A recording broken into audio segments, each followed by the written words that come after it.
Hi guys, thank you very much for joining me on this session. And I'm going to be talking up to one of my student today. And so her name is Shweta, and she has just cleared the FRM Level 1 exam in November 2021. And she's going to be sharing her experience in how she was able to clear the exam, what are the challenges, problem that has happened, and her methodology of preparing for the exam. And the reason we are doing all of these videos are primarily because there are a lot of students who prepare on their own watching videos and they don't have any support system. So they need to be aware about how other people are clearing, how what are the challenges other people are facing, and what are the methodology or preparation techniques they're using. So with this, we'll start with the session. So first of all, Shweta, thank you very much for joining in and giving your time towards this session. I really appreciate that. And this is going to add a lot of value to the community of FRM who's going to grow in India now. So thank you very much for joining in. Thank you so much, sir. Thank you so much, sir. Yeah, my Uh, pleasure. and before we start the discussion, for the benefit of the audience, if you could give us a background before starting FRM, what were you doing? Yeah, so I was working in a PSB, one of the most elite PSB in India, and I was working as a chief manager.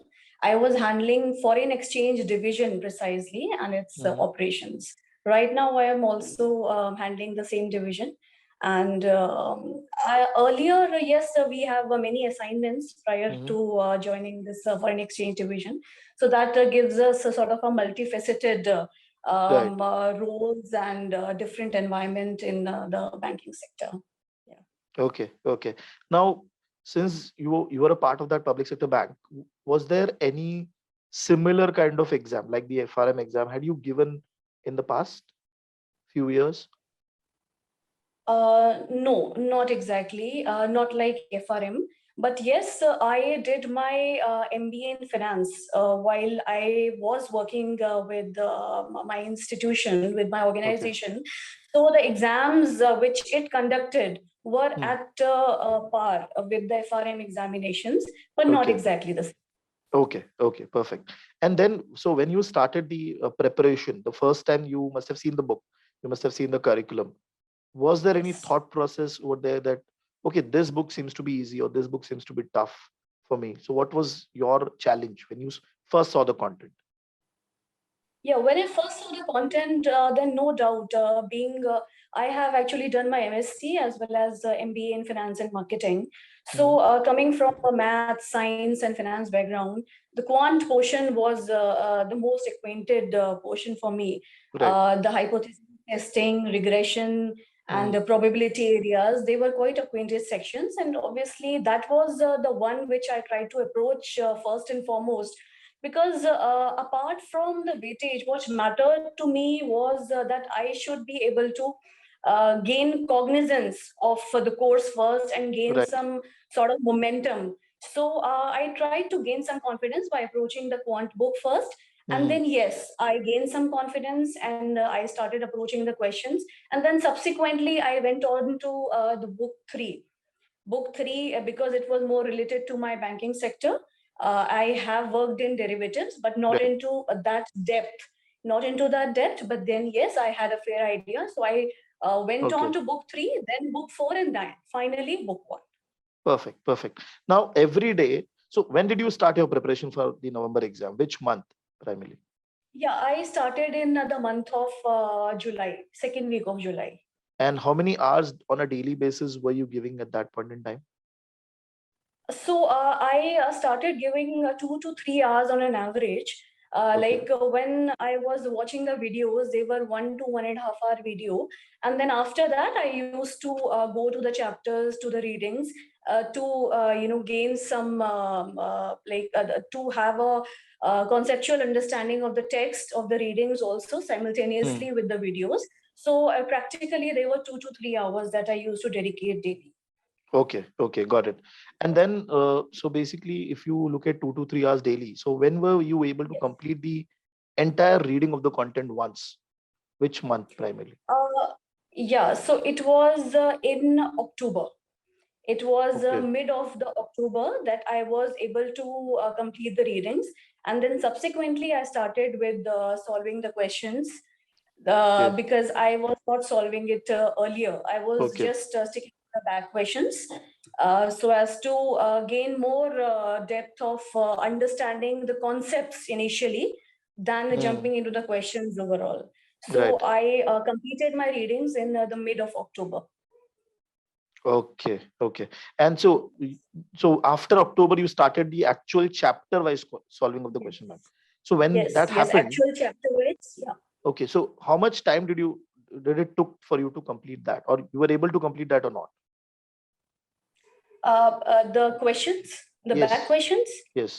No, the back questions I did at that time only, but the questions as I want to explain you about the question banks, Yes. Yes.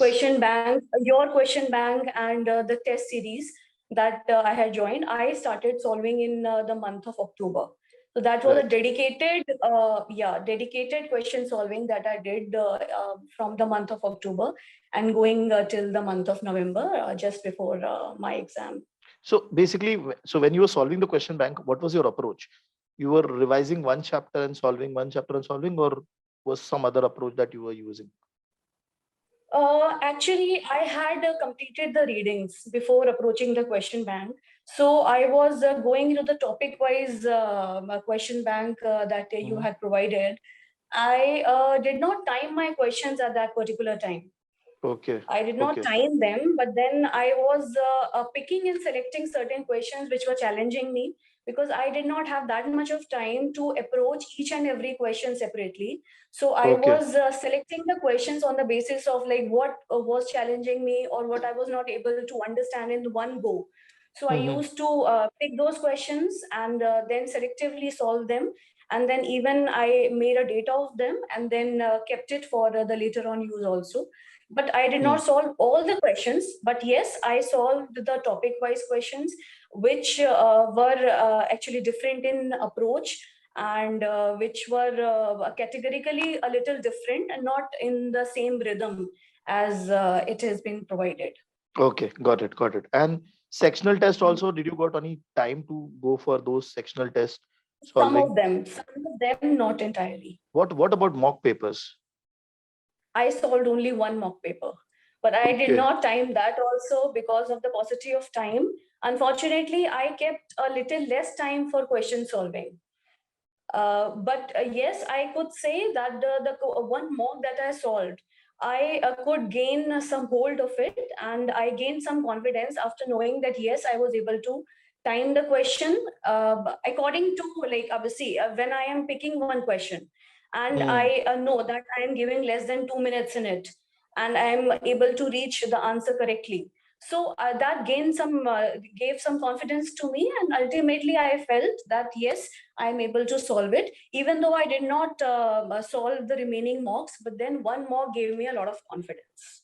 Okay. And but you were able to solve that completely, that one mock. Yes, yes, I was. Okay. Yes, Okay. And primarily, see, the last, so your exam was on which date? I mean, towards the end, it or is it? was uh, it was towards the end, 24th. Yeah. So now, so so I think so you completed your question bank solving by 12th or 13th, right? Around that point in time, or Uh, was it too late? no, it went till this 15th, 15th, huh? Right. 15th to 20th. Yes, yes, yes. I did it, and I kept only 3-4 days for revision actually. 3-4 Hmm. days for revision, and after that I was dedicatedly solving the questions. And every day 4 hours was the slot that you were giving, or was it high? Earlier it was 2-3 hours. Earlier it was 2-3 hours. Then in the last month, as in 15th October till my exam, I increased it. I had to increase it because the Hmm. question solving was also remaining, and then some of the concepts which I had to gather after the questions. If I was not able to solve, then revisiting the concepts, then Right. visiting internet, and revisiting many things after you are not able to solve the question, because some questions bring out some new concepts also. Right. Right. So Right. I had to dedicate more than 2 hours. I dedicated almost 6 to 7 hours, six to So seven hours in the last 2 weeks, and 4 to 5 hours, yes, in the last month. Okay. And primarily, did you felt that okay, I should have solved the question bank when I was reading? Because I think so it took a lot of time for going through the videos. And so did you should have, I Uh, mean, just asking you, was there a regret that okay, I should have solved, I could have got some more time? maybe, but as of now, if I think, seeing the question paper and everything, see, it was more conceptual.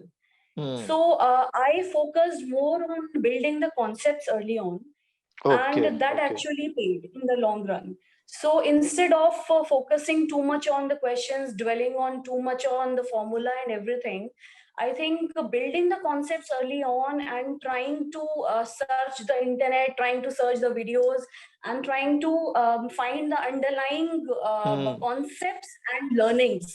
Got So it. that actually paid in the long run. So I would not regret that, to be precise. But yes, if 1 hour could have been dedicated to that, it would have been extra cherry on the cake. Okay.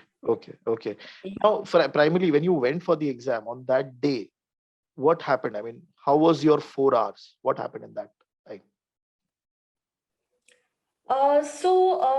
When I approached the exam, I tried to first of all maintain my calm and composure, Hmm. because first of all, like whatever you have put in for the last 3 or 4 months, it all goes to waste if you do not invest Right. your full energy and your full dedication into those 4 hours.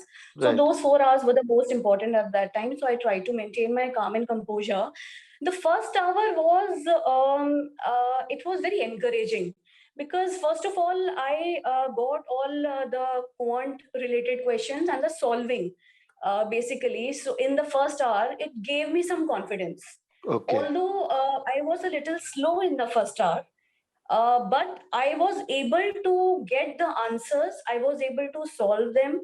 So that gave me a lot of confidence. In the second to third hour, I envisaged some theoretical questions. And the theoretical questions were also not very straightforward. They took a lot of time. And Mhm. not only time, but actually they were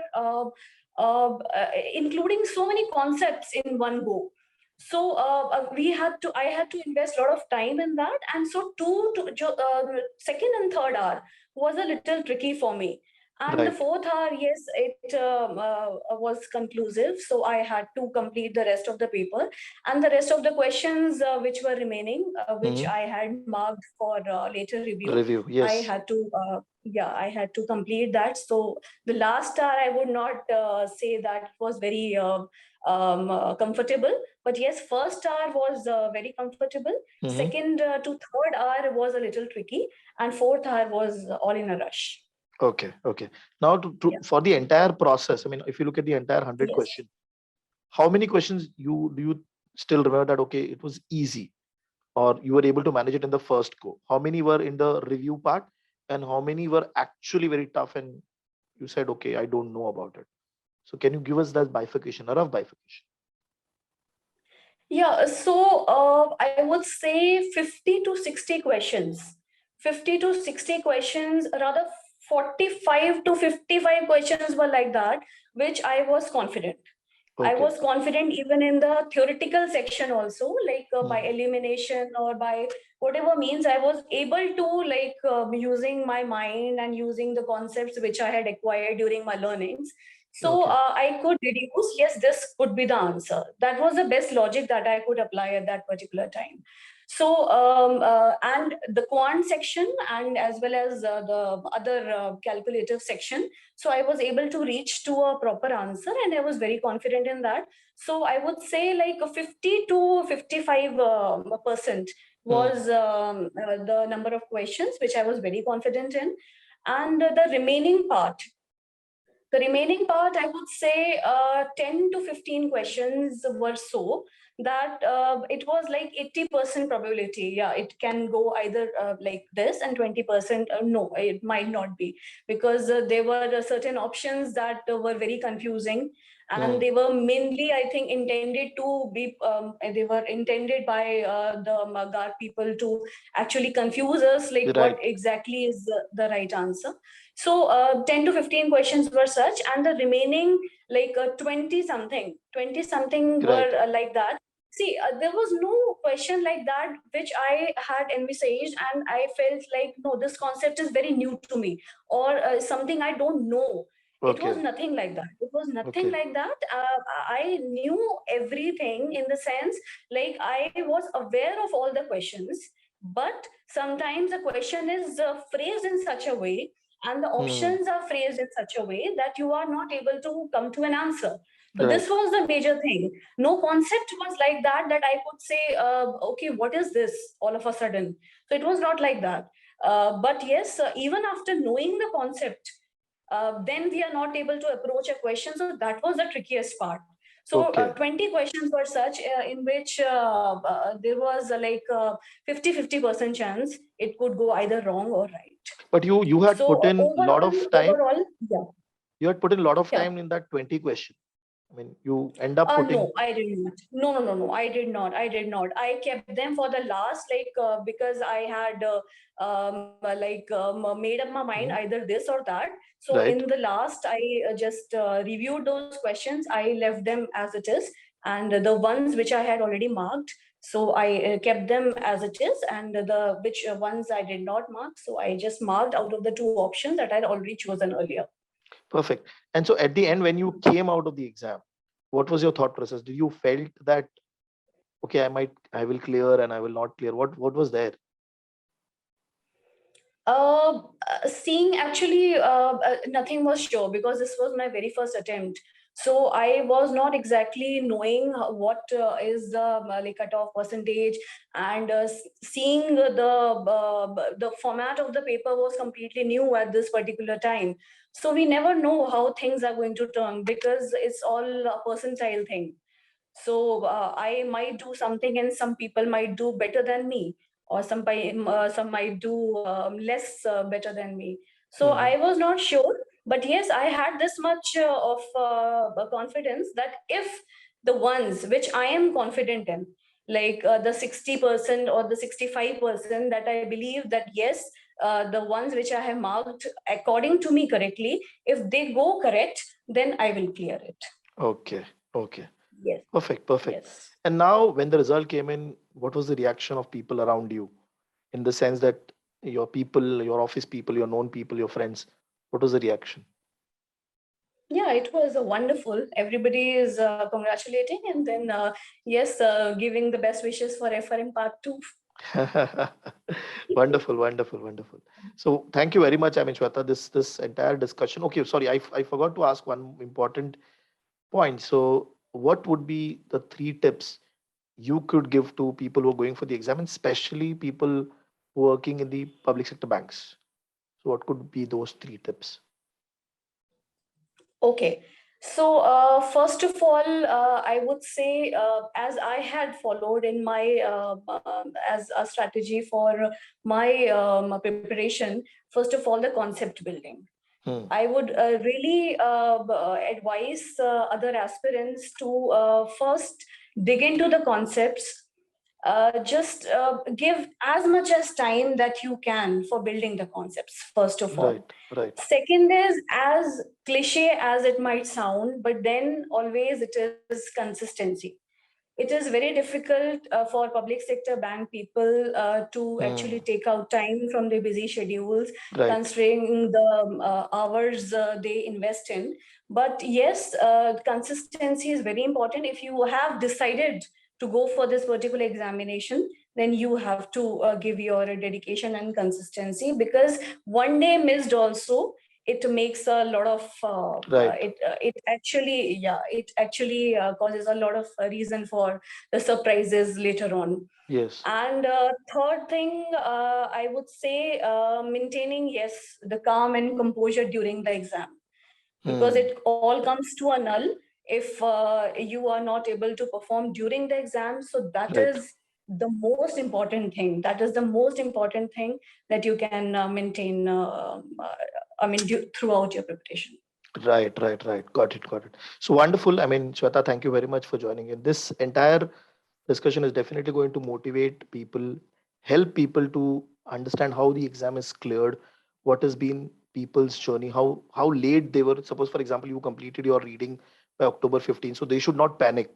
It is also a part of the process, and you actually started solving after 15 of October. Yes. So Yes. because a lot of people they start panicking even when they have completed everything by October. So Yes. Yes. that is what is a good learning, that even you, if there is a slight delay, you can still clear the exam if your concepts are clear, if your fundamentals are clear. So thank you very much, Shweta, for joining in and sharing your journey and sharing your valuable experience for the exam. Thank you very much. My pleasure, sir. Thank you so much.